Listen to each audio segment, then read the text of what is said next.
Like करा आणि जर तुम्ही चॅनलवर नवीन असाल तर चॅनलला सबस्क्राईब करा, जेणेकरून येणाऱ्या नवनवीन व्हिडिओजचे अपडेट तुम्हाला लगेच मिळतील।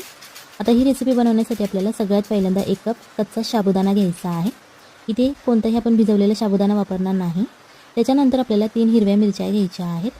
जर तुम्हाला जास्त तिखट आवडत असेल तर तुम्ही मिरचीचं प्रमाण वाढवलं तरीही चालेल।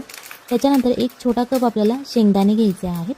हे मी कच्चे शेंगदाणे वापरलेले आहेत, भाजलेले शेंगदाणे नाहीत घेतले। सो अशा प्रकारे या सगळ्या कच्च्या वस्तू आपल्याला भाजून घ्यायच्या आहेत। जास्त वेळ लागत नाही भाजण्यासाठी, 3 ते 4 मिनिटे पुरेसे होतात हे भाजण्यासाठी। आपल्याला हे मीडियम आचेवरती भाजून घ्यायचं आहे। तुम्हाला दिसत असेल बघा, मिरची सुद्धा छान अशी आपली भाजलेली आहे। जेव्हा या मिरचीला जे डाग पडतात तेव्हा समजून जायचं की मिरची आपली भाजलेली आहे।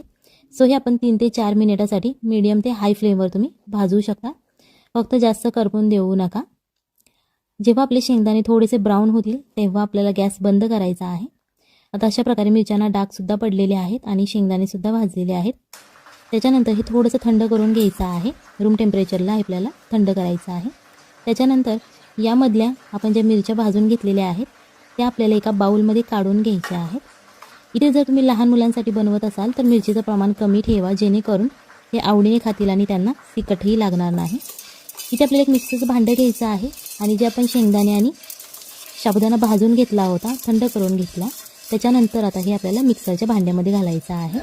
जर तुमच्याकडे मिक्सरचं मोठं भांडं असेल तर तुम्ही सगळं एकदम बारीक करू शकता आणि जर छोटं भांडं असेल तर तुम्हाला थोडं थोडं करून ते बारीक करावं लागेल। अशा प्रकारे आता ही मी पावडर याची बनवून घेतलेली आहे। जर तुम्ही थोडंसं जाडसर बनवलं तरीही चालेल, काहीच प्रॉब्लेम नाही आहे। आता ही जी आपण पावडर तयार केलेली आहे ती एक आपल्याला बाउलमध्ये काढून घ्यायची आहे। ही रेसिपी करायला सोपी आहे, घरच्या साहित्यात होणारी आहे आणि नवरात्रीला उपवास असतात, खिचडी खाऊन आपल्याला कंटाळा आलेला असतो तेव्हा ही रेसिपी आपण बनवू शकतो। त्याच्यानंतर आपल्याला ते परत एकदा मिक्सरचं भांडं घ्यायचं आहे आणि ते बटाटा घ्यायचा आहे।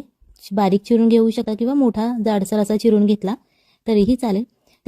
मगाशी ज्या आपण मिरच्या भाजून घेतल्या होत्या त्या मिरच्या आपल्याला घ्यायच्या आहेत आणि या मिक्सरच्या भांड्यामध्ये अशा प्रकारे तोडून घालायच्या आहेत। त्याच्यानंतर चवीप्रमाणे मीठ घालायचं आहे। इथे तुम्हाला बटाट्याच्या आणि मिरचीच्या चवीप्रमाणेच मीठ घालायचं आहे। त्याच्यानंतर इथे आपल्याला अर्धा चमचा जिरे घालायचे आहेत। जर जिरे तुमच्याकडे उपवासाला चालत नसतील तर तुम्ही इथे स्किप करू शकता, नाही घातले तरीही चालेल। यामध्ये थोडंसं पाणी घालायचं आहे, अर्धा कप तुम्ही पाणी घालू शकता आणि हे आपल्याला आता मिक्सरमध्ये बारीक करून घ्यायचं आहे। तुम्हाला दिसत असेल बघा, छान असं एकदम जाडसर असं आपलं बॅटर हे तयार झालेलं आहे। तुम्ही एकदम बारीक सुद्धा करू शकता किंवा थोडंसं असं जाडसर ठेवलं तरीही चालेल। आता जो आपण मगाशी पीठ घेतलं होतं साबुदाणा आणि शेंगदाण्याचं, त्यामध्ये अर्धा चमचा जिरे आणि अर्धा चमचा ओवा घालायचा आहे। जर तुमच्याकडे उपवासाला चालत असेल तर तुम्ही घालू शकता, नाहीतर नाही घातलं तरीही चालेल। अर्धा चमचा आपल्याला लाल तिखट घालायचं आहे। त्याच्यानंतर अर्धा चमचा रेड चिली फ्लेक्स घालायचे आहेत। इथे आपण जे लाल तिखट वापरत आहोत यामध्ये गरम मसाला नाही आहे, फक्त रेड चिली पावडर आहे। चवीप्रमाणे आपल्याला मीठ घालायचं आहे, जेणेकरून साबुदाणा आणि जी आपण शेंगदाण्याची पावडर केलेली आहे याच्यानंतर आता हे छान असं मिक्स करून घ्यायचं आहे, एकजीव करायचं आहे। आता यामध्ये पाण्याचं प्रमाण तुम्हाला लक्षात ठेवायची गरज नाही आहे, जास्त काही अवघड रेसिपी नाही ही। पाणी तुम्ही मोजून नाही घातलं तरीही चालेल, फक्त हे पीठ आपल्याला असं घट्ट असं मळून घ्यायचं आहे, एक बॅटर प्रमाणे तयार करायचं आहे। सो त्याच्यासाठी लागेल तेवढं तुम्हाला पाणी यामध्ये तुम्ही घालवू शकता आणि पाण्याची क्वांटिटी कमी जास्त होऊ शकते, तुमच्या साबुदाण्यावरती डिपेंड आहे। जर तुम्ही बारीक घेतला असेल तर पाणी कमी लागेल, जर तुम्ही जाडसर साबुदाणा घेतला असेल तर पाणी तुम्हाला जास्त लागेल।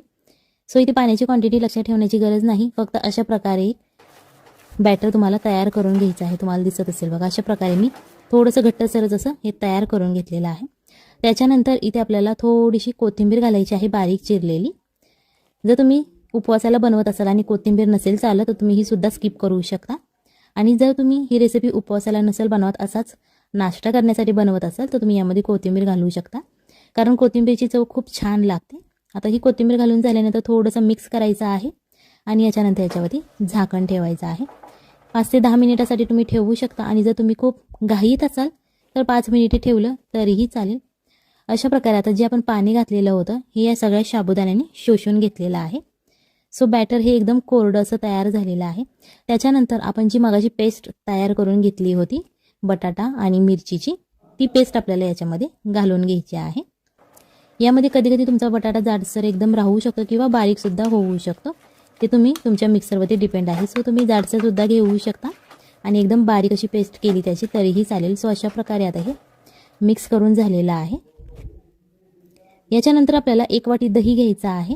तुमच्या घरात जे अवेलेबल आहे दही तुम्ही ते घेऊ शकता किंवा बाजारातून विकत आणलं तरीही चालेल. त्याच्यानंतर चवीप्रमाणे मीठ घालायचं आणि हे दही थोडंसं आपल्याला फोडून घ्यायचं आहे, जेणेकरून यामध्ये गाठी राहणार नाहीत. अशा प्रकारे आपल्याला हे दही करून घ्यायचं आहे. जर तुमच्याकडे बीटर असेल तुम्ही त्या बीटरने सुद्धा हे बीट केलं, फेटलं थोडंसं तरीही चालेल किंवा असं चमच्याच्या मदतीने फेटलं तरीही चालेल. त्याच्यानंतर आता इथे आपल्याला 1 चमचा तेल घ्यायचं आहे. अर्धा चमचा जिरे घालायचे आहेत फोडणीसाठी आपल्याला.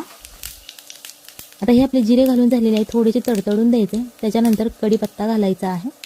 इथे तुम्ही वाळका कढीपत्तासुद्धा वापरू शकता. जर तुमच्याकडे अवेलेबल नसेल ताजा कढीपत्ता तर तुम्ही तेलामध्ये फ्राय होऊन द्यायचं आहे, जेणेकरून ते आपण जे मसाले घातलेले आहे ते छान असे तेलामध्ये फ्राय होतील.